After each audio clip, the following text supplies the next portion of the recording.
Hello, everybody. Welcome back to the Codex Stations Slab, Episode 5. Tonight, we're going to talk about pressing and cleaning. I'm your host tonight. I am Sal, the Slab Guy, as you can tell. Ba-ba-ba. With me, as always, my partners in crime are Wes Rebel Scum, Tim the Terrible, and tonight, we've got a very special guest star, Jeff from ComicSpa. He's the one that does pressing and cleaning, so we're going to be hitting him with a lot of questions tonight. How you guys doing tonight? Very good. Pretty Great, good. great. Welcome, Jeff. Welcome. Yes, very much Thank so. you. Thank you. Yes, Glad good to be you. here. Good to have you. Yes. Glad to be here. So I was so glad that you were able to come on the show, man. I've been really biting at the bit to get you on here because you're just a wealth of knowledge for the pressing and cleaning aspect of this awesome hobby that we're all a part of. So right. Thank you again. Yeah, and it is a part of it. It is a part of it now. Oh, it's huge. Mm-hmm. Yep. It makes a difference. It makes a difference from that 9.6 to that 9.8 or what have you. It's always a jump in price. It is and maybe you can finally convince Sal to actually press and clean his books before slabbing. He's a purist. He's a purist, so we're going to have to work on him. Some books just got to go as is. It's just how it is. I am a purist. I do nothing but pure stuff. So actually, they do come out really well, and I'm not using anything unique other than, like you guys have mentioned, a press with some heat, and you're just trying to bring it back to what it originally was when it came off the press. Really, that's how I look at it. Yeah, very good. Well, before we get into all that, Sal, why don't we go ahead and get our minute and a half of business out of the way so we can play in the sandbox and learn all about this awesome stuff. All right, very good. So let's start off with our sponsor tonight, which is W Energy. If you go to WGG and you go to the website, you can use our code word of CODEX, that's CODEX-X, sorry, and you can save 10% on that order. It's a good, clean energy drink. It has no bad aftertaste. It has no jitters. It has no crash afterwards. It's a good, clean energy drink, and you should check it out. So head over to WGG, use the word CODEX, that's CODE-X at checkout, and save 10%. There we go. And now we got a website that we can show us. And Wes, why don't you take it away and tell us about the website? Guys, find us on www.thecodexstation.com, where you can find all kinds of cool merch like what I've got wearing here. Go on there, support us, check out the team, find out all kinds of cool stuff about us. It's constantly getting updated, so go on there and check us out. Thank you. You're welcome. Yeah, thank you. All right, Tim, why don't you tell us a little bit about yourself then? So everybody here, with the exception of Jeff, but Jeff's here now, so he's a part of it too. We're on all the socials. All you got to do is type in at the Codex Station, and that is where you will find us, your favorite social media platforms, and where we're live streaming right now. Make sure to hit the like, share, subscribe, and follow so you don't miss more content like this, awesome interviews with industry professionals, and so much more. Once again, at the Codex Station for all your Codex needs. All right. Very good. Very good. So, as I said before, this is episode 5 of the show Slabbed, which is all about slab books. And tonight we're going to be talking about pressing and cleaning. And since we brought in this professional, we're just going to start barraging him with all our questions. But first, let's just dive in first, and let's just talk about it from the 10,000 foot level and say, what is pressing? What is cleaning? So why don't you go ahead and give us the rundown on that, Jeff? So basically what everybody uses, and there's different sizes. So depending on the size of your book that you're working on, or actually, trade cards, we press trade cards. There's magazines, there's a bunch of different things, but we use what's called a t-shirt press. There's different companies that make them. Some are good, some are bad, but you, for the most part, you can tweak them and you can get them to work fairly decent. And there is a setting that you want to use, and it is, when you're using a press, I've heard people talk about this, but there is a certain amount of pressure you want to come down with, and it's true. You have to get used to that same amount of pressure. There's nothing to quantify what that pressure is. It's kind of difficult, but it's all by feel. And then a temperature. Most of the temperatures that I use, and I learned early on through other people, through other websites, because that's kind of how I started. I learned back in about 2011.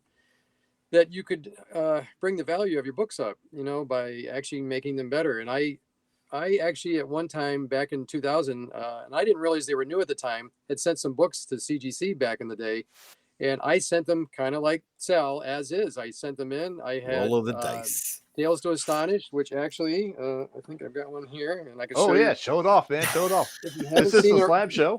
if you haven't seen the original label, so let me get that real quick. Oh yeah. While he's doing that, ladies and gentlemen, if you want to get in touch with Jeff to work on your books, right there is his email address, comicspa13@gmail.com. Highly recommended. I like the top piece, as you can tell how old it's already got, and see how the Oh sticker- yeah, that is Ooh. the Oh, classic. wow, Yeah, yeah. that's the classic Look how labeling. that sticker's coming off the top of that puppy.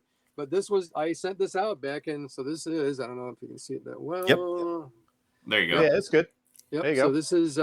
this was one that I did not do anything to. I sent it in, and you got a 6.5, and it's issue 36, And that was at a time when their grading process was a lot more strict, wasn't it? yeah, because I want to say, I almost wonder if, I don't know exactly when he came in, but I never looked that up. But Matt Nelson, he's the one that kind of wrote what I call the CGC Bible. If you guys have never seen it, I guess I'm doing kind of a plug for them here, but this is kind of the book that he came out with. Oh, that's good. And I got to tell you, he did a phenomenal job on this. He took it from what Overstreet did to the next stage, and I think he just did a good job. It needed to go to the next stage because everything's changed. We've got defects from pressing and cleaning now. That that's not something that they had to worry about back in the day.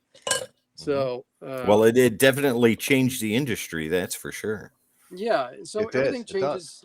Yeah, everything changes as you go along. But so just as most people, I think, have seen them before. But that's There my it is. bigger. Yes. That's my bigger press there. That's the one I do for magazines. And then, Okay, I have to ask real quick with the foil covers. This is like off topic, kind of, but I Not need really. to know. Have you ever melted a foil cover? Because I have heard horror stories. yeah, you have to kind of watch it because they do anything that has a raised kind of cover and there's all these indentations and stuff like that. Those are ones you really can't press too much. But Mhm. the foil, you do have to be careful with. It's kind of like the Golden Age books. The Golden Age, if they're already brittle because they've been oxidized over time, you're not doing any justice by adding more heat and Yeah. making it worse. And so usually it's just kind of pressing and you're hoping to kind of get it out. Actually, you can kind of use some moisture on it. You take like a steamer and you put some of that moisture in it and then you press it and you do it that way. And then, fingers crossed, and it should come out. It should come out. It usually does pretty decent. Well, So, yes. Go ahead. I was No, just going to say, take us through the process, like from start to finish. When you get a book, let's say a Silver Age book, because that's Right. what a lot of people send in. Modern, I think, is a different topic entirely, but Silver Age, let's go with that. What's your process from the moment the book gets in your hands until you put it back in the mail? So what I do is, and there is a whole process that I go through. So what I'll do is I get the book, and then I am in contact with whoever my client is, and I kind of tell them, all right, I'm gonna evaluate it. I go in, I take a bunch of pictures, and then I go in and I start circling all the defects that I see, and I send it back to them, and then I say, okay, this is what I'm seeing, this is what I recommend, this is what I think you should have done to it, but now this is up to you. You decide. This is your book. What would you like to have done on it? And really, the only one that ends up being a question mark is really the aqueous bath, because it's really, you're taking a chance, especially on the Silver Age. Silver Age is safe to put in a bath. To a certain degree. No, not all Silver Age. I shouldn't say that. I should say Bronze Age. Bronze Age is safe. Silver Age, you kind of have to watch it. And the reason being is the sizing, the gloss that's on the cover is actually water soluble, so it can come off. So you don't want to put that in there. But there's where that year is. I want to say it might be around 68. It's right around that time period where they're starting to change the manufacturing. And I was just talking to Mike about this, or somebody the other day, about, God, I would love to know the history of each company that was out there and when they changed it and where did they have it done, and the printing companies. We talk about the printing companies, correct? They're printing companies, because you know what? Yeah. They changed printing companies. They may change one location or another. They may have done it differently. I don't know that for sure. I would love to see that data to see how things have changed, and it makes it even easier for me to say, oh, this is one I know I can put in aqueous bath. But I have a way of testing with I'd use distilled water, and I can kind of tell. I would never stick it in the bath, automatically, because that, you'd obviously bring the value of that book down. And that's what's so important about using guys like you, is that you have 12, 13, 14, I don't know how many years of experience with this, and there's something to be said about excuse me, you've kind of learned all kinds of hard lessons probably in the past. Yeah, I mean, even the reason I started, like I said, in 2011 Sorry. is I realized I had a collection and I wanted to actually bring the value of my books up. So I started to go on YouTube. I saw there were a few guys that did it, and I kind of learned through them, the techniques of, say, temperature. I had been in the paper industry before that. I worked in a quality control lab, so I learned a lot about humidity, moisture. Well, that helps. It did, actually. It kind of did. Yeah. It's kind of funny that it came back around. I was kind of using some of that information I still had stuck in my head there, and could actually use it again. So Dunder Mifflin. Wow. Yeah. That was actually I was actually one of my watching questions. I was watching The Office before we got on here, actually. So There you go. I was actually going to lead into one of Awesome. my questions was about humidity of your general area. Because the different areas are different humidity levels. You're going to have a different, Yep. I guess, different approaches for each area.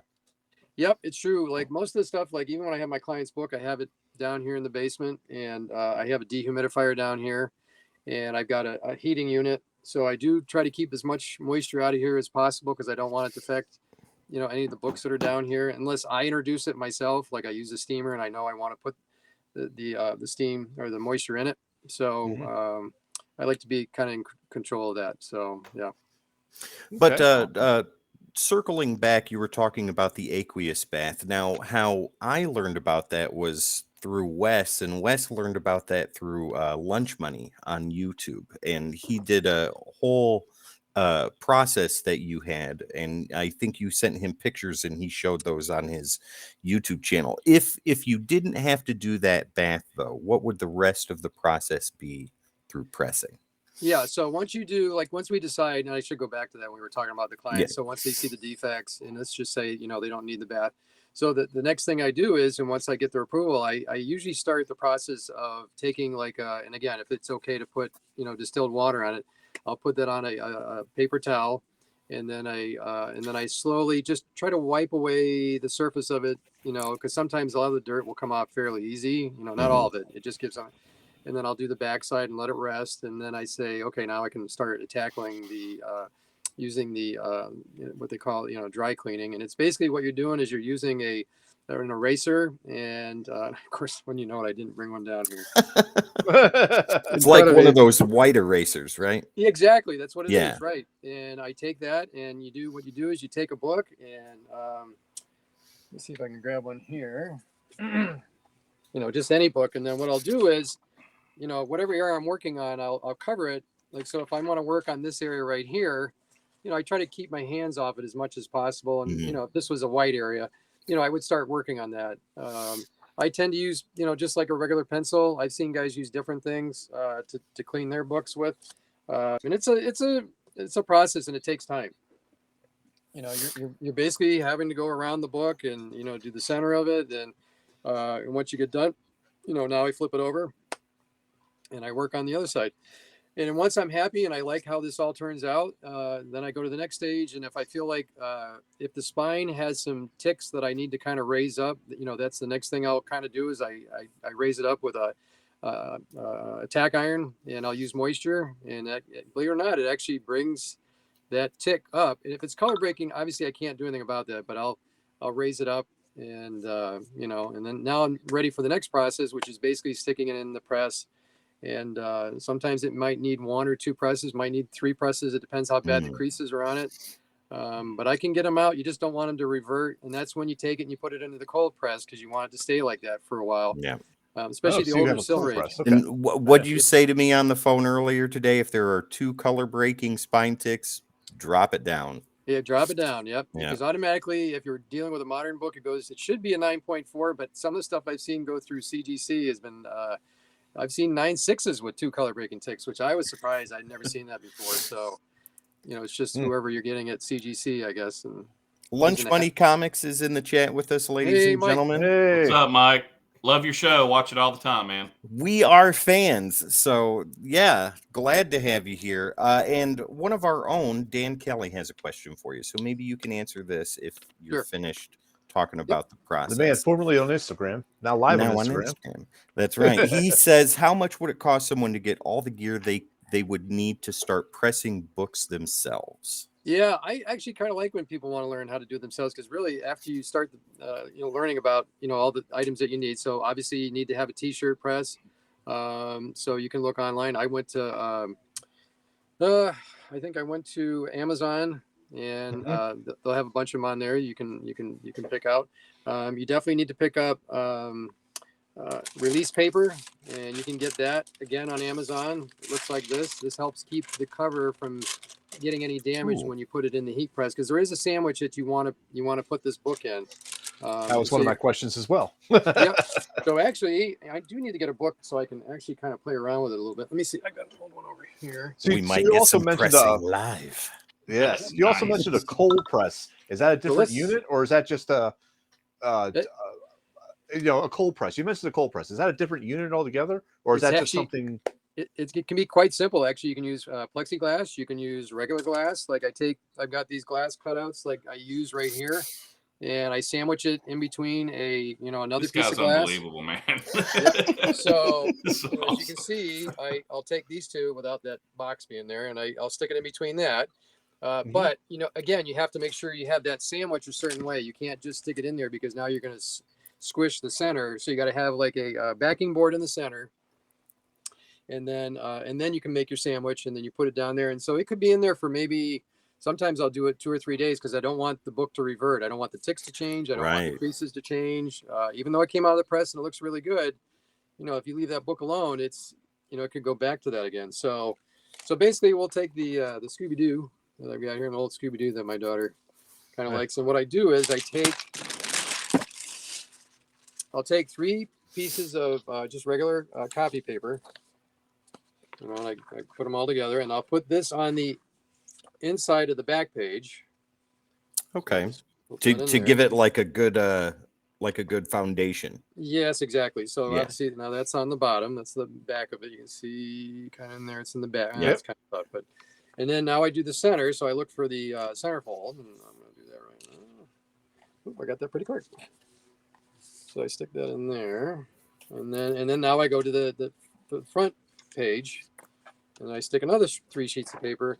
Now I don't always keep using the same 3 sheets. I do change them out, especially after I've used it a couple times. I don't always keep the same, and that's basically the way that you're going to get the book ready to be put in the press. That's the first stage. Now the next stage is, I'm going to have to show you guys this, because you can't see it. We are watching like scientists watching. Everybody's like, no one's talking. We're all exactly. Like, Go right ahead. we're good. Yeah. Go All on. right. So here's my press. Now in the press, I have a metal plate on the bottom. And the reason for that is what I want to do is I want to utilize my time really, really well. So what I'm doing is I'm taking my press in the beginning, I'm putting it down onto this plate, close it, I turn it on for the temperature that I'm looking for, which in this case is 165. Now I've got the heat plate on top, and now I'm heating that plate down below. So what I'm going to do now is I'm going to be heating not only the top, I'm heating the bottom at the same time. So now when it's in the press, I'm doing both sides. I'm not just doing the top. Nice. Good point. Use that heat. Smart. So that's kind of, now once this gets hot, now this is the next part of the sandwich here. I put in another backing board. Ladies and gentlemen, you are not going to see it like this anywhere else. Pay attention. All right, now that's it. So I've got that in there. Now I'm going to do the release paper, because this is the one that's going to be closest to, I'm sorry, I'm not. That's all right. Sorry. All right, so now I've got that release paper in there. Now I put the book in there. So the release paper takes it off of the metal plate that you have there. Right. Gives it So that I've got kind of protection. Right. I've got the backing board first on the metal plate. Now I've got this. This makes it so you don't damage the covers in any way. You want to make sure that you don't, you lift any of the cover. You don't want any of that color or anything on it, especially the old books. You just, they could get damaged pretty easily. And now the next thing I do is I put another release paper over the top of that. This is fascinating. I'm just saying that right now. Yep. And then you put another backing board. This is for, a bigger magazine. That's what I use here. And then on top of that, I go a little bit even more than I think most people. I have a Teflon sheet. Now, most of the time when you get your presses and you order them, they'll give you one of these.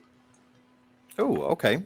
Okay. Yep, see, So you get one of those. Now that's my sandwich. That's what it kind of looks like when I stick it in there, and then I'll close the whole thing up.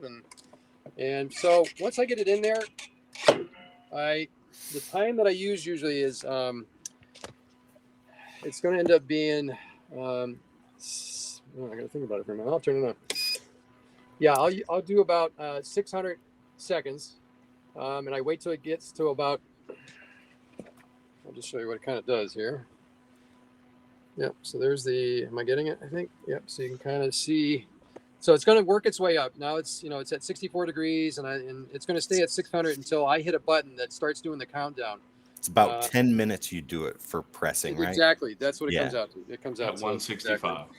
Okay. Yep, at 165. And that'll depend on the age of the book, right? As far as the heat, or Right. no? I've heard different things. Exactly. So if I'm doing Golden Age, you won't see me kind of doing the same thing. I might only give it maybe only like 120 seconds, maybe somewhere in that vicinity. And then I'll shut it off. Then I shut it off. There's a button on it. You shut it off. And so once it's in that press, it stays in there for pretty much 24 hours. I use 24 hours. They've shown on other shows that you can go 12 hours and you almost get the same results. But I'm one of those. I don't want it to revert. So I put 24 hours, folks. That's the rule. Yep. No matter what anybody else says. So that's fascinating because I did not know it was 24 hours. Yeah, that's what I thought. Once you pop it out, you're done and you're good to go. You gotta let it cool and I stick it in the, that's when I'll stick it in the, I'll stick it in the cold press right after that. And so that goes back to what you talked about before with like the brittleness of Golden Age books and things like that. And that's a huge time difference from like 10 minutes for something silver or bronze down to 2 minutes for Golden Age. So with modern books, does the time change or does it stay around 10 minutes? It's going to stay about the same, except for like when you brought it up earlier, when you're going to have these covers that are made out of some really different stuff, you do have to worry about that. So I tend to do definitely less time, and you have the option of bringing the temperature down too. If you feel like, you know what, I don't feel comfortable and I don't want to damage this book, see if you can go find one that's damaged already and just play around with it and stick it in there and find out, what it'll do to it if you bring it up higher. Rick from Immaculate Comics does that all the time. He's always experimenting. I always watch. He's always doing something to all his books, and so I'm like on the border of ordering a press for myself because I want to do the pressing as well. Yep.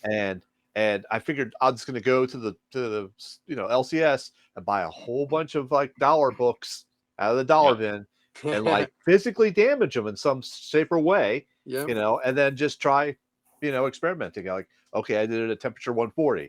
No, that wasn't great. Okay, 150 or 165 or what have you. That's how everybody started. And I'm telling you, the magic number, it seems like that everybody uses, I guess I can shut this off now. The magic number that everybody uses, it seems to be 165. It seems like that's the one they came up with that everybody seems to be happy with. Because like I said, there's guys that have done this way before me, and they were the ones that did a lot of the experimenting, and I just kind of took the information that they had and found that it did work. It was very accurate and never damaged any books, that way. So well, let me ask you about corners. So with blunting on corners, is there a way to fix that to kind of sharpen them, or is it just kind of the way it is, how it comes in? It depends on the damage on it. If the book still exists, like, if it got pushed in and you can sometimes bring it out. Most of the time, you're probably going to have, the color damage. You're going to have, white showing, and you can make it as best as you can, and you can bring it back. But most of the blunting I've seen is, it's just kind of falling apart over time. There's just nothing, especially on the Silver Age or some of the Bronze Age. And curved. And then it's just kind of falling apart. It's just whatever happened to it over that time period. It's got a history. We don't know what happened to it. Right. But, other than kids reading it. Very true. So you're talking for the corners. Do you if they're bent in, not just like smashed, but actually bent, like dog-eared, I call it. Mm-hmm. Is that the same thing or is that different? That's different. The dog ears are what they'll do is they'll say it like, they call it like a spine crunch, and you'll see where, especially the ones that were dropped, and if you look along the spine, especially if it got dropped on the bottom, you'll see those. There's more than one, and that's because it got, it just crunched almost up. A split almost. It just crunched up. It just did what it did. It just did the damage, and so I try to bring it back. I've done a couple books recently. One was what was the book I just did? Oh, it was Foom. I did a Foom. It was the X-Men book. What is that? Number 10. Ping Fan Foom. Yeah, well, it's just called Foom. I don't have it with Foom. me anymore, but Yep. there was a book called Foom, and it's worth some pretty good money. I think it's 10. I think 10 was the book that the X-Men was one of the very early, you know, Claremont, where he started to advertise all his, the X-Men early on. So I just so happen to be on X-Men right now. I'll take a look. oh, perfect. I'm also doing it as well. Yep. Well, I'm pretty sure it's so, 10. yeah. So I've been now sending books to get pressed and cleaned and graded now for, I mean, it not a super long time, but 2.5 years now, and still to this day, I'm making rookie mistakes. And I think one of those that I just made, and Sal can attest to this, is I sent 2 books to Sal to send off to CBCS, because I don't ever send anything to CBCS unless it's for signature verification. So the 2 books I sent to him were cool books, and I had pressed and cleaned, or pressed and pressed And buffed. And buffed. Don't forget the buff. No, oh yeah. Well, these 2 that I sent to him were not any that I had done with you, and the reason is I see. Okay. So yeah. So here's the mistake I'm pretty sure I made, and maybe you can verify that. So I had these pressed a while ago, and I sent them off to him, and he just got them back, and they did not come back at the grades that I was expecting. Not even close on one of them. One of them was pretty close, but the other one was not even remotely close. So my question is this: when you have a book, whether it be modern, it doesn't matter, but let's say modern, and you have it pressed and cleaned, how soon after that do you need to get that sent to CGC or CBCS to get? In other words, how long will that press stick, maintain? And I know it won't. I know it's not always forever, but let's just say, for the sake of argument, that hey, there is a time limit here. Is there? Well, is there a time limit where you need to get that sucker sent off, or is it like, hey, this is why I do the cold press, because I've heard different. Yeah, I is why I do the cold press, because I want to make that its new position. I don't want it to revert. I don't want it to go back to what, once it got damaged. I don't want it to happen. So that's why, I haven't heard of too many of mine. I mean, I try really hard to have that book stay in that cold press for a while, so that it's not going to revert. Because ticks are the biggest one. Ticks I usually, and sometimes some of the creases can be like that. So I can kind of tell by looking at them if they're really heavy, that they're going to give me a problem. Like, I know they're not going to take this real easily. Right. I know they're going to, that the chance of going back is going to be, pretty good. So, and I think that's key. And that's what I was kind of saying earlier, is using a guy like you who has so much experience and so much knowledge versus me. I used a guy who does pressing, but I have no idea if he did the cold press. I have no idea if he did anything to make it stick beyond a month, Right. or what, however you want to, whatever you want to say. So another reason to use guys like you, you've got that inner knowledge, and you literally do everything. So you seem to care about the books as though they were yours, and that's what I love about using you. Tim and I have got a whole stack that we're about to send to you. One of which is I cannot wait to get back, but we'll get into that later. But so yeah, that's another testament to the fact that here is just to go back to Foom real quick. Is this the book? There she goes. That's it. Yeah, that's the one. It was a fanzine, wasn't it? It was. Yes, that's exactly what it was. But it was one of the very first. It's almost like the the Wolverine thing. Where was his first? Where was it first shown? And 180, 181. This was one of the early ones, and I don't know exactly where it came out time wise. I don't know if it was the second time you ever saw 1975, I believe, is when that came out. Nice. Yeah, cover date June 1975. Okay. Yeah. So I've got a follow-up question for you on that one. From what Wes was talking about. He sent me those books, and I'm probably an idiot. I took them out of the package. I looked through them because I like to look through books before I send it off to grading. I'm not manhandling it, but I look through it. Okay. And so I'm wondering if I did something to screw up his grade.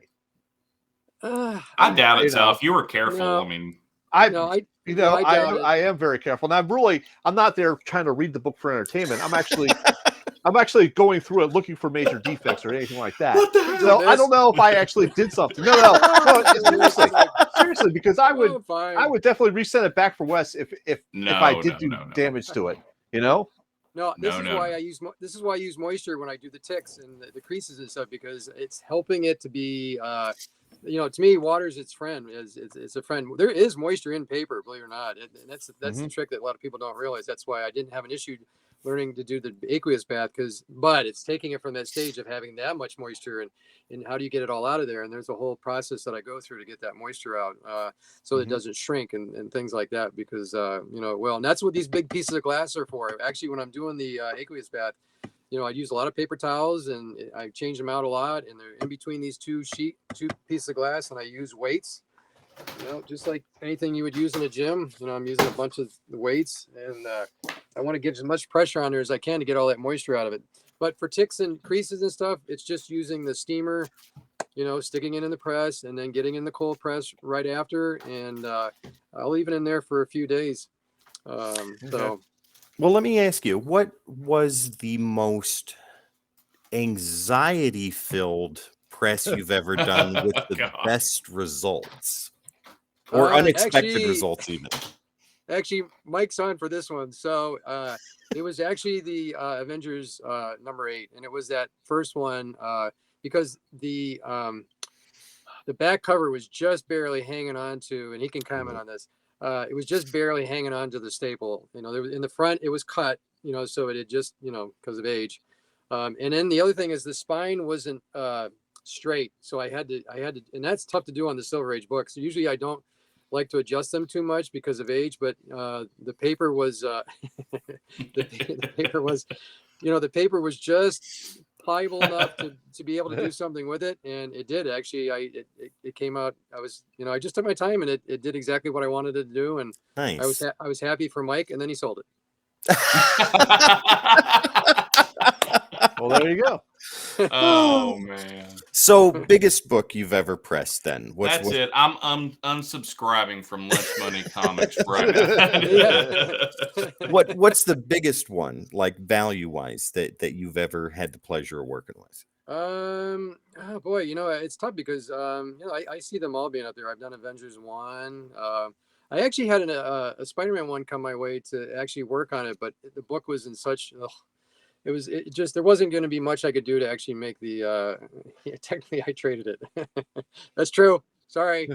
That's absolutely correct. I stand corrected. All right, resubscribe. There you go. Get him back on. Even though he hasn't left, as we can see, he hasn't left yet. Yeah, there we go. Yeah. So so I would say I've done that. I've done I did a few Tales to Astonish. I've done an Iron Man #1. I've never done a Amazing Fantasy 15. Never done. You don't see that many of them. There's not that many of them out there. So there's probably quite a few people that never really played around with one of those, and I would love to. Just if it needed the attention, to be cleaned and pressed, and just to see what you could do. Not me. I wouldn't want to touch. So on the flip side of that, I know some people that have that, and Uncle Gary is one of them. He is actually very paranoid about ever sending that book out to be pressed and regraded, just because of the fear factor of it. It's a hard book to replace, It so is, yeah. there's people on the other side of that fence that won't send those out to be graded, or regraded, as I would say, after a press and clean. Right. Well, I make a judgment call too. Like I said, I saw that Spider-Man #1, and I looked at it. I'm like, what am I really bringing to this book? Am I actually going to be able to do anything that's going to do this thing justice? Because the sizing on it was pretty much all gone. It had been damaged. The spine was very damaged. I can't even tell you how much of the book was still attached, to the staple. And I sat there and looked at it. I thought, boy, I don't know if there's really anything I can do to this. Buffing was out, and everything had kind of washed out of it. Even the colors were kind of. Wow. They said, "Oh, he can work magic. What can he do to this?" And I'm like, "Oh my God, I got to be honest. That's what I got to do to it. I got to be honest. I don't know if I can really do anything with it." So, wow. So on average, you would say a book would take probably 2 or 3 days, depending on the book. 24 hours in the press, at least 24 on the cold press. Yeah.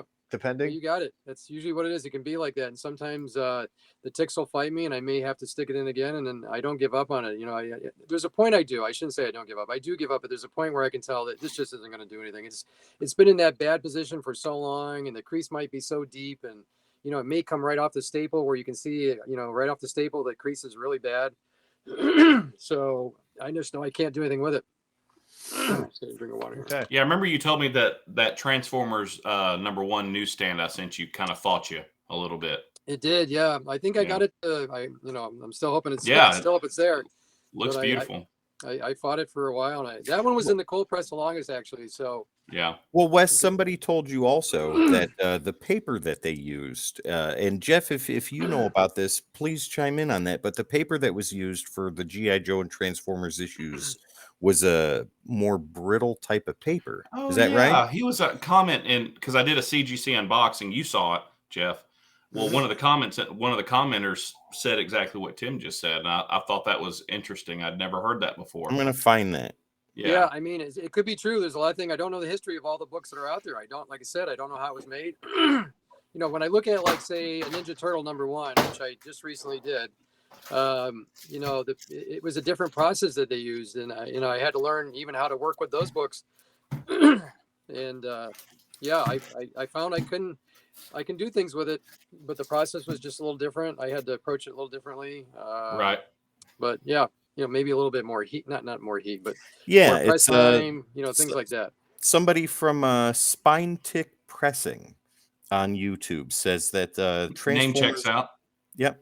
The Transformers 1 and G.I. Joe 21 have really easily damaged paper, and it's very hard to find high-grade copies. Yeah, it could be true, yeah. I don't know much about it, to be honest with you. I don't know. With all your Dunder Mifflin knowledge. That's all I got. That's all I got. This really circles back around to that original that you were saying. You don't know the history of paper mills and what was used during certain time frames. And it could be anywhere or anything. So yep. Well, you think about it. I mean, you know, it's all about money. And these guys at the time, I don't know what the economy was when these books came out, and maybe they used a different process, and maybe they decided to go to different paper. I mean, because when you look back at the history of comic books, God, they were so thick. They had so many pages back in the golden age, and then they got smaller, and then they got thinner, and you know, less pages, and you know, financially, that was obviously the reason why they did all that. And I was actually just talking to Mike about the Hulk 181 and how, you know, it was the first time I can remember where they were going back the other way, where they were starting to actually make the book bigger again. Not so much thick wise, pages wise, but the size of it, the overall size of it. And I think it did for 2 or 3 years. I don't know how many books. So many books. I forget how many books. So let's go ahead and circle around to modern age books now, with like the pressing and the cleaning and stuff like that, or moreover, like expectations. I know a lot of people, when they send books to you, they have expectations on a particular grade that it should get. How realized is that versus what you send it out to? Because I know you go through CGC's forum to get opinions too. Right. See, that's why I did all that. I thought that was cool. So cool, by the way. Yeah, and I don't think I understood everything that I was doing at the beginning to say that, oh yeah, I foresaw this. I didn't. I realized later on, I'm like, oh my God, this is kind of great, because now when clients want to know, like, well, what books have I done in the past? I'll just say, hey, just go to the CGC board. It goes back fairly far. I don't even know how far they'll keep as you do these, but it seems like to me they do go back pretty far to keep all the books I've worked on. But that was it. See, they can see on the forum that expectations wise, this is the grades that, you know, I stick my grade on there and I stick their grades on there, and I get them the connection so they can go on the forum. They can see it as they're doing it.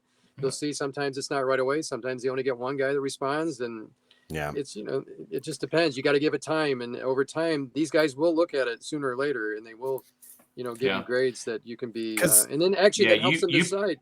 Helps them decide whether or not they want to send it in. So. Yeah, you posted mine, and they gave their opinions, and some were pretty close, and some were pretty far off, but some were pretty close. And then once I got mine back, a couple weeks later, I went and found all those, and I posted what they grades, and I think a lot of them really appreciated that, because not everybody will go back on there and like say, hey, this is actually what it came back.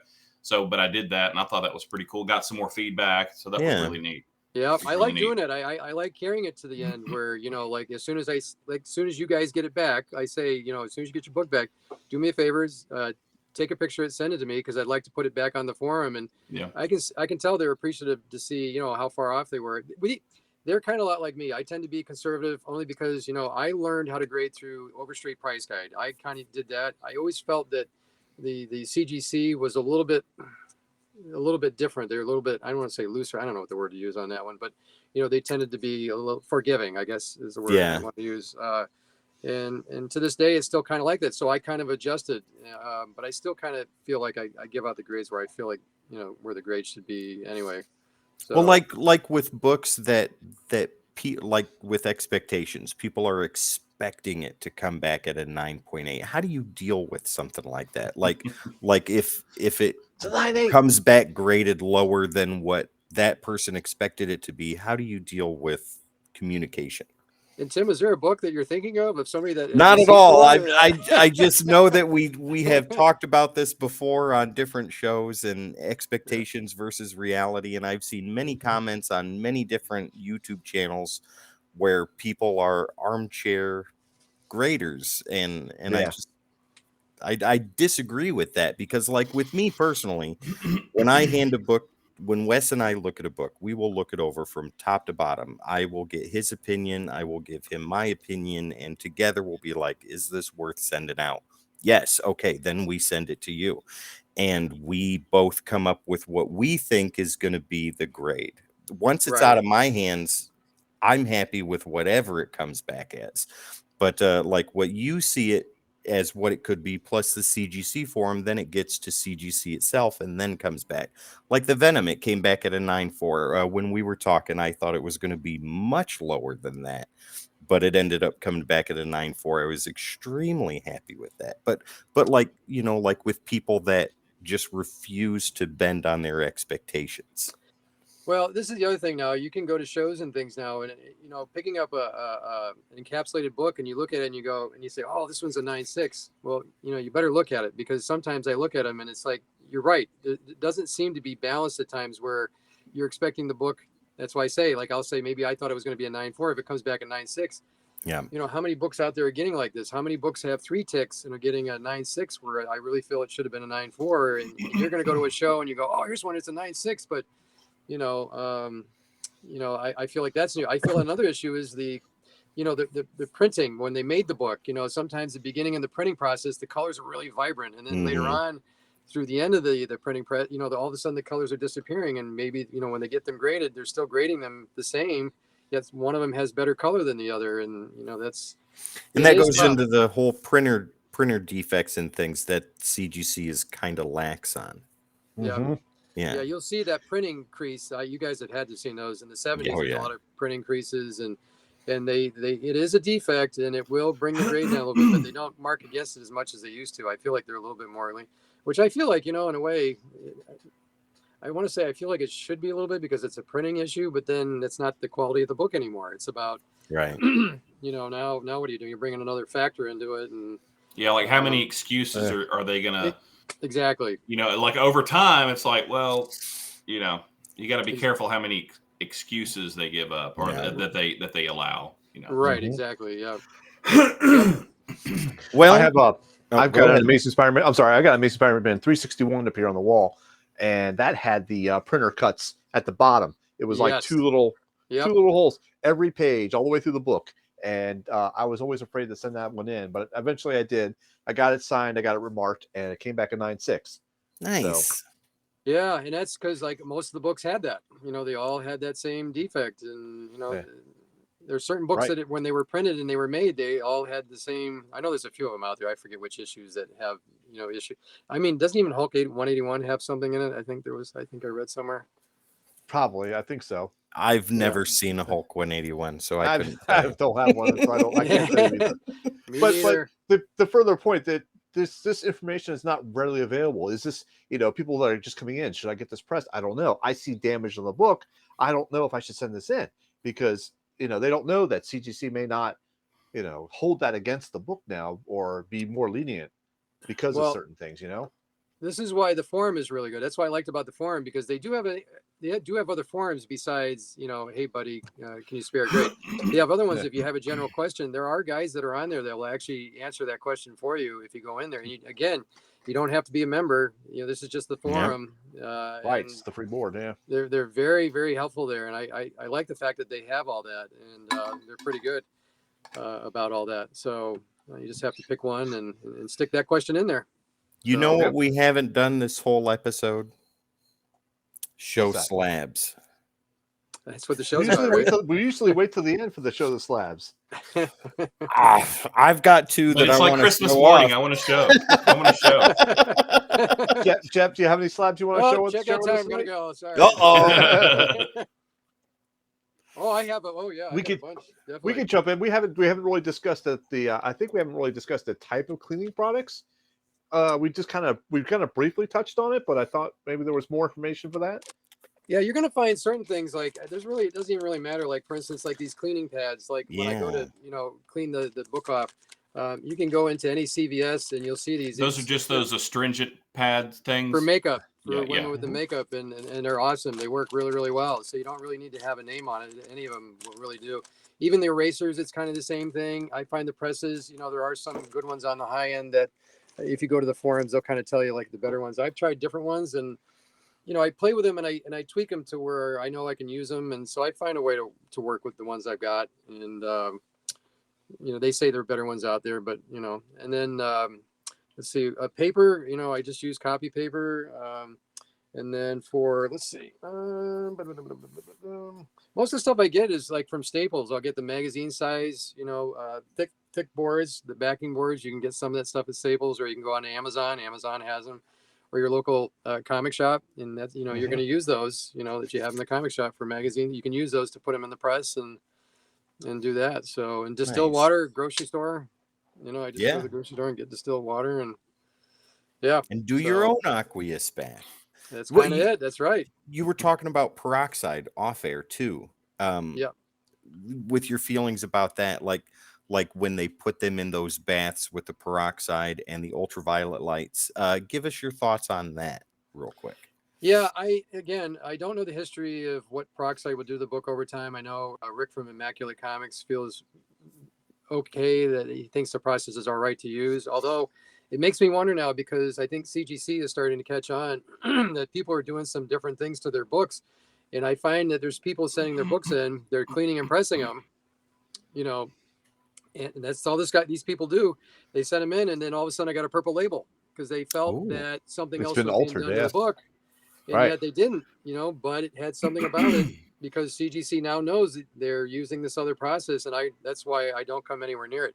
If my cover page does not match the inside pages, that's the clue to me that they're going to see that. They should see it immediately that there's just not something right. So, it's a good point. Very good point. Yeah, a very good point. Nobody wants that dreaded purple label. It is. It's a killer. It is. I don't have a purple label yet, so I'm on the hunt for one at a reasonable price. Yeah, there's a lot of them out there. Yeah, at very reasonable prices, Tim. Just get a magic marker, fill in a couple of holes, color send it in. Restoration process. There you go. Yeah. All right, perfect. I'm gonna send it out right now. Let me show you the two slabs I got. I'd like to show these to you. This one is Superman, the Man of Steel, with the DC Universe logo. This is issue number 20. This one we were using the other presser. This was before we learned about you, Jeff. Okay. And this came back at a 9.4. Mm-hmm. Yeah. I don't know. Did they say in the notes what the defects were? Did they go into it? I don't think so. Wes, what is the line that they have before they'll start to give you grader's notes? Sometimes they won't give you. They'll never give them to you for a 9.8, and very rarely a 9.6. I'm actually right now. Keep talking. I'm gonna go find that submission.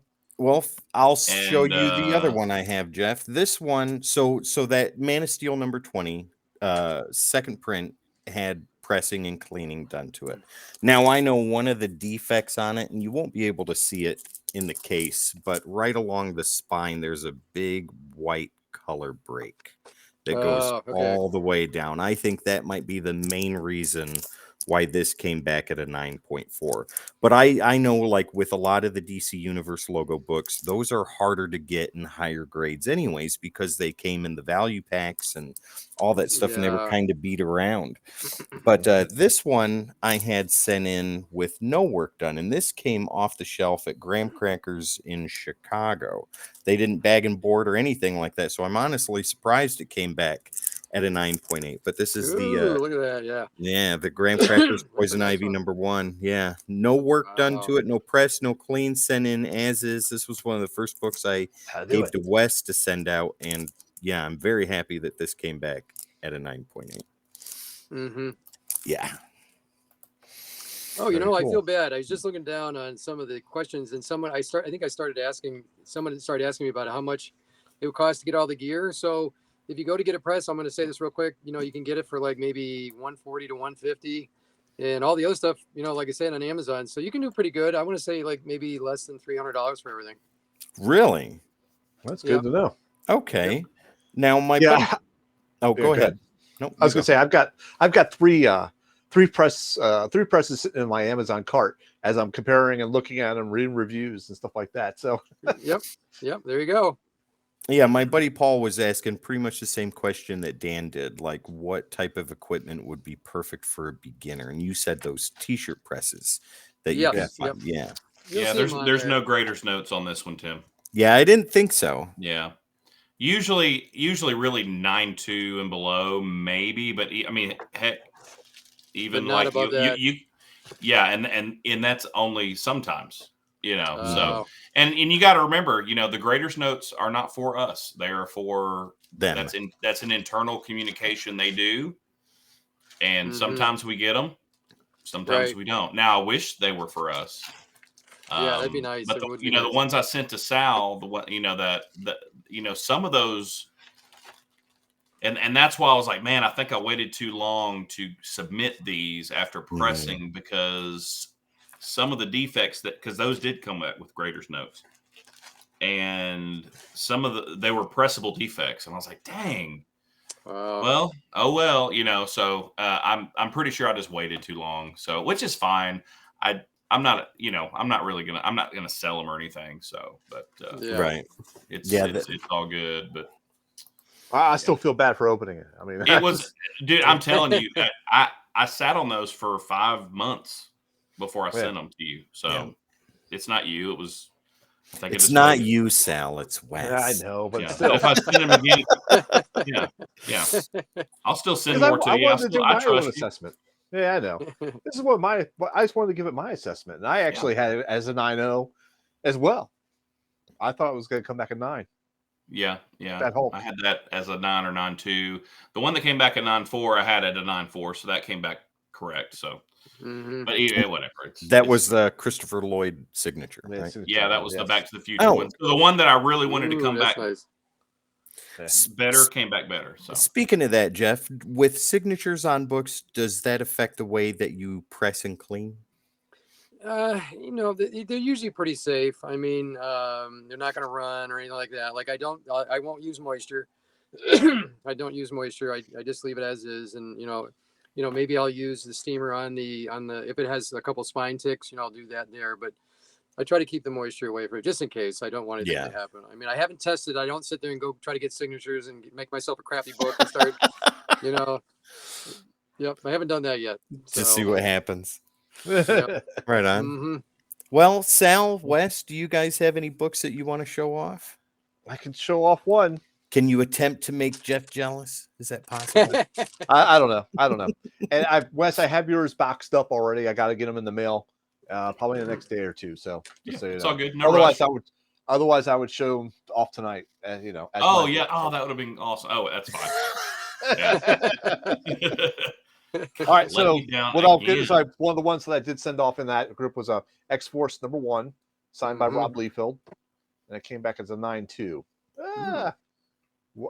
There we go. It's way over there. There it is. Yeah. There we go. There's the glare. And you had no work done to that either, right? None whatsoever. Yeah. None whatsoever. I actually bought this book with his signature on it. I think it was not a dollar bin dive, but it was like one of those things where it was like, oh, I got some Rob Liefeld signed books. Okay, I'll take them. Take this one, this one, this one. That's one of the Captain America ones that I sent you as well. Yeah.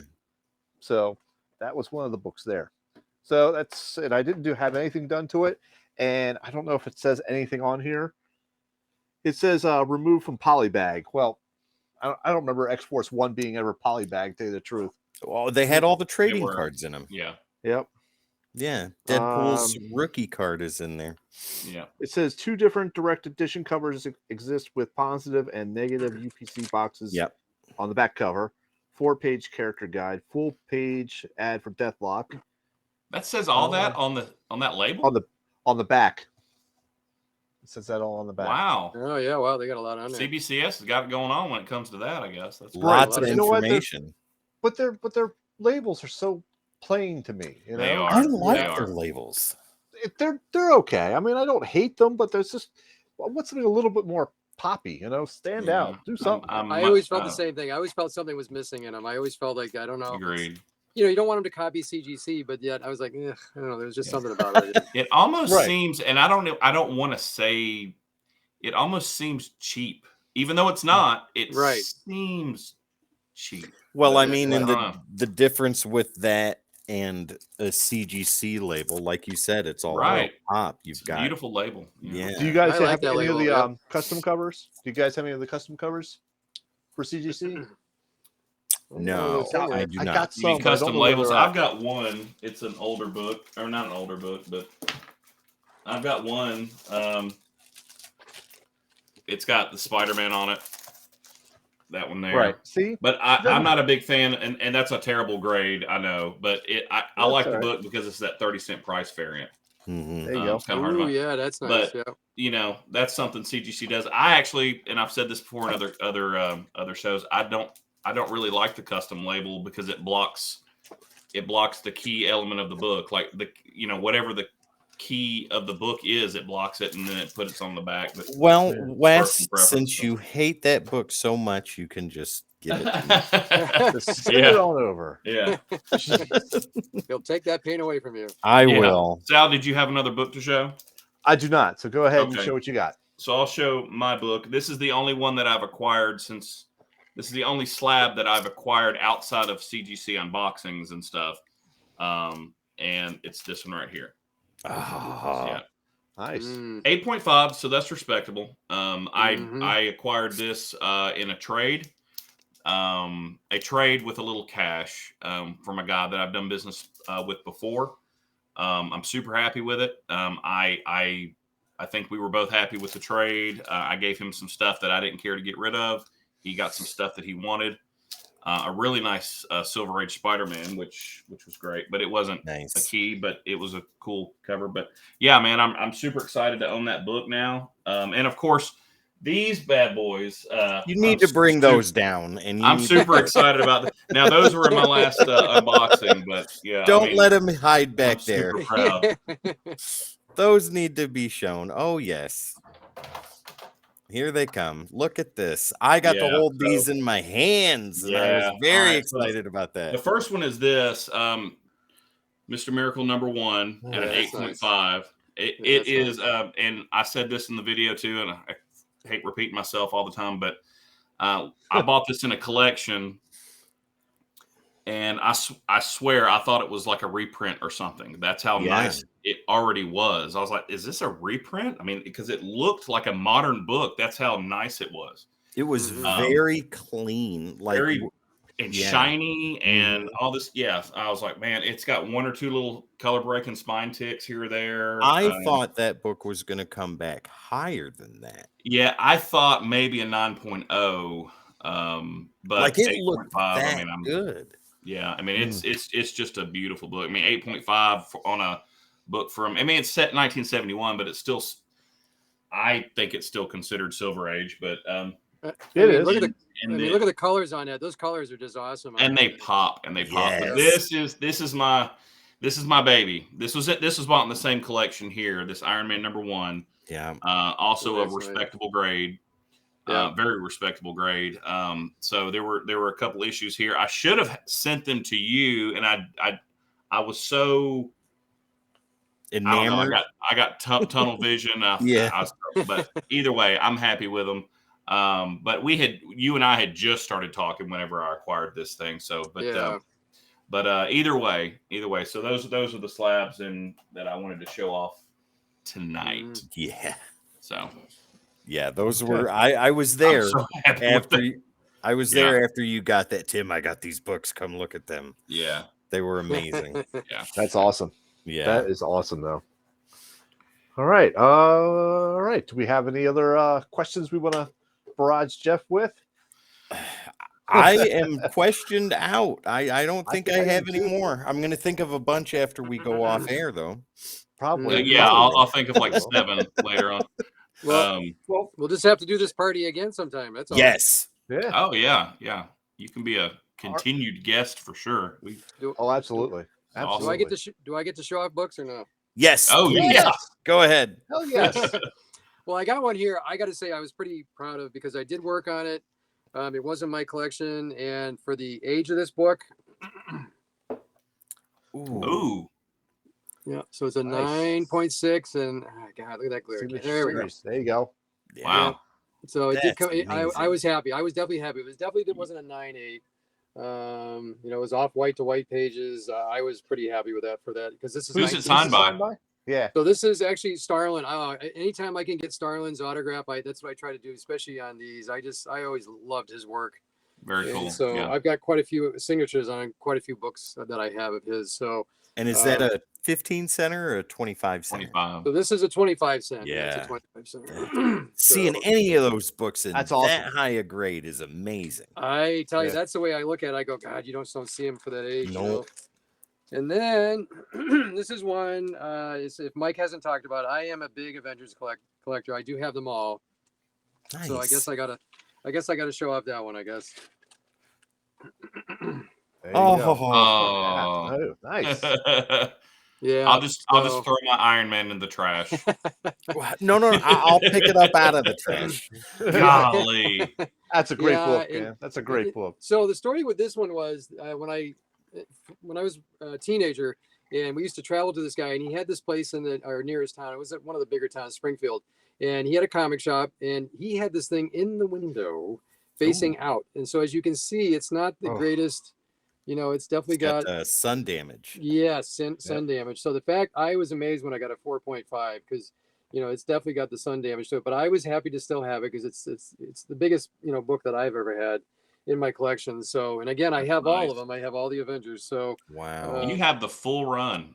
Yeah. So like for instance, here's There's your mom. Hi, Tim's mom. There's my mom. Nice to meet you. Hi, Mom. No, my mom's been a mega supporter. Tim is not in his mom's basement right now, guys. No, I'm in my own apartment. Yeah, that's good. You're forgiven there. Yep. That's Please show that book again, Jeff. Oh, I can show it to you. Yeah. Yeah. So now again, for this age of book. This app is amazing. Yeah. But I spent years, like I'd go to shows and I always try to find the best copy that I could find, and I did trade this. I definitely had another one before, but I got this one somebody was selling and I traded up. And now, was that already graded when you bought it? No. These were like so many years. So I didn't really start doing any of this until, 2000 with CGC. And like I said, that Tales to Astonish that I had was one I just sent out that, I was going to as is. So I kind of wondered with some of these books if I had worked on them because I didn't really work on them. I didn't, like I said, I didn't start doing it until 2011. And I realized, oh my God, I could have, maybe brought the grades up for some of those. Yeah. But the one that got me into comics, and this is one I'll probably keep. Everybody has their story behind some of their books, but it's nothing special. It's just the first book I ever read was this Kang is the first Prez. Wow. And I just got lucky. I picked the very first book that he ever drew. And, it's a Kang story. And as a kid, I didn't know like a lot of heroes. I only knew, growing up, it was DC, Superman, Batman, Robin, Joker. And then for Marvel, it was the Hulk, Captain America. And so when I read this book, and I looked at the people that were in it. I didn't know any of the superheroes that were in it. It was Hawkeye, it was Rawhide Kid, it was Oh wow. Moondragon, and then Donald Blake in his. I'm going to tell you, if you didn't know any of the characters and you're reading the story, it was just so fascinating. So in the very end, if you've never read that 143, it's really, really, I liked it. It was a really good story arc. But anyway, in the end, Donald Blake finds a way to get into his ship and stand behind him on the ship.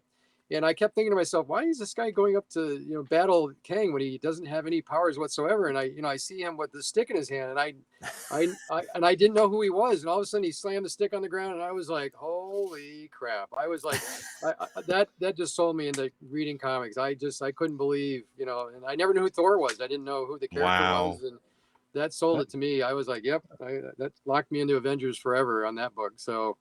It's amazing to see Genesis books, as Uncle Gary calls them, and that's just wonderful to see what book brought everybody into this. How many books do you have in your collection? So I've got the whole set. I got the whole Legend of the Avengers. I have Tales Astonished. I was trying to get them all at one time. I never did get 25. I had 30. Well, the lowest one I ever got was the one I showed you. Was that 36? I think that's the lowest one I got was 36. But then this was another one that I was so happy to get. I didn't have it right away, but it was only because I'm a big Ant-Man, collector. So this was one I really wanted to go after just because of, the Wasp, the very first, I was so happy to have this in a 5.0. It just was my. Yeah. So this is another one I think I might keep because at some point, pretty soon I'm going to be selling my collection. Because I think for me, I enjoy, pressing other people's books, and that's kind of where I'm at. I enjoy all that stuff. You get to see so much awesome stuff come through. I do. Yeah, I'm getting to see some really nice books now. People are sending me some really, really good books. I mean, do you have any cool stuff sitting around? Yeah, I would say we do have some of those. Yeah. While he is looking, ladies and gentlemen, if you want to get in touch with Jeff, all you got to do is hit him up at that email address right down below, comicspa13@gmail.com. Highly recommended. This is one I just got. From very cool. Client. Yeah. So this is pretty decent. This was a nice one. It's got a few ASMs there. So this came out to, we think about a 4.5. That's what I think it is, around a 4.5. Wow. But if you go on eBay, you don't see them at all. There's nothing on there. Nobody's selling any. Of this issue, number 14, because they're really hard to find. Again, that's one. Those are really sought after books, though. They are, yeah, they really are. All those big ones. I do get a lot of, X-Men. X-Men's are like the biggest thing I have. So I have a lot of those on my shelf. A lot of X-Men. It's wonderful insulation you got back there. I'm not really getting to show you guys anything really. So I should show you. I should give you an idea like what my rack looks like. And so as you'll see, I've got Post-it notes. I'm not doing this well again. Here we go. There are a whole bunch of Post-it notes. I say, don't send your books. I'll put you in the pipeline. And as you get closer, now I start getting the books. Yeah. And I'm getting up towards the top. Well, it looks like you're not short on any customers. Wow. No, and this again, this is staying busy. If Mike's still on there, I always tell him thank you so much. And again, that's another reason why I, that book that Nishan and I really wanted, and this is our way of saying thank you for, all that he's done. Yep. So well, hopefully we can get some people sent your way too. That would be definitely absolutely amazing. I'll try to work my magic. Yeah. We'll see if these two guys can actually convince me to actually send you a book to press and clean. Yes. See, now that's the challenge for me. After listening to him talk, how could you not, Sal? That's very true. That's very true. Showing you what he does. Yeah. And honestly, if you get a book that you really think is not going to, like, oh, there's no way, you can actually improve it. If you got one of those, just send it with them, and I'll show you what I can do with it anyway. Okay. There you go. Can we ask how much you charge then to do these pressings and cleanings? Yeah, so it just depends on the FMV, the fair market value. Yes. So if you're less than 400, it's for a clean press and buff, it's $35. And then and to do an aqueous bath, that's an extra let's see, from 35, it goes to 50, so I charge 50 for that altogether for all those all those things that I do. And then if it goes above FMV, so if it's 400 to 1,000, it's $45 for clean, press, and buff. And then once when you start getting above that, like 1,000 to 3,000, it's $100. Without the aqueous bath, that's a little bit more. So, and those are the books I kind of see. I don't see anything. I am going to start getting a couple that are above the 3,000. I've got a couple clients that are going to be sending me, like Mike now having the Hulk 181. I've got a lot of Hulk 181s, I guess, coming my way. There's at least three of them that I know of. So, yeah. So as soon as you get the book in, you assess it and say, hey, I really think it needs this, and this. And do the fair market value is this. This is what I charge you.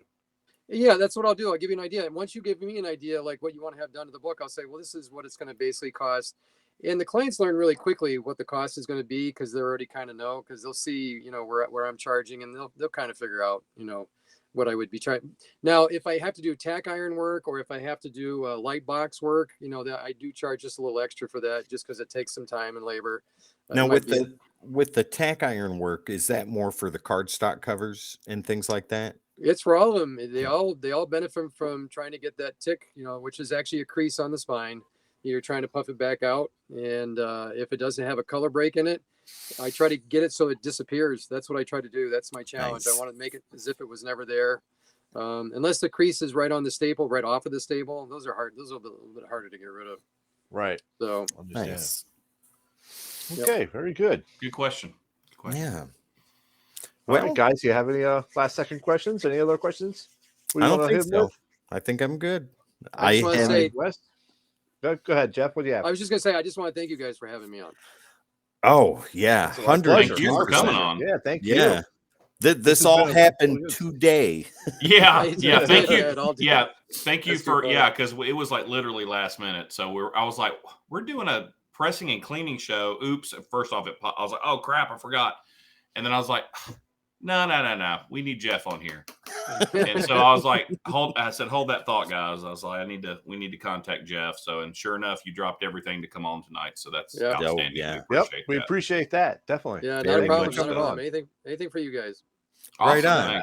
Thanks. Well, anything for you. And ladies and gentlemen, once again, to get in touch with Jeff, make sure you go to comicspa13@gmail.com. You just heard his pricing a few moments ago, so you can rewind that and hear it again, or you can reach out to him at that email address and start communication and get your books pressed. That's it. Very good. All right. Very good. All right, I guess this wraps it up then. This has been another episode of the Codex Station Slab, episode 5, Pressing and Cleaning. I am Sal the Slab Guy. With me, as always, has got Wes Rebel Scum, Tim the Terrible, and a special thank you to our guest, Jeff from ComicSpa. Thank you, Jeff. Thank you, guys. Coming on, and thank you for Jeff for coming on and giving us the down low on all this good stuff. Thank you. All right. Take care, guys. All right. Have a good guys. night. Thank you.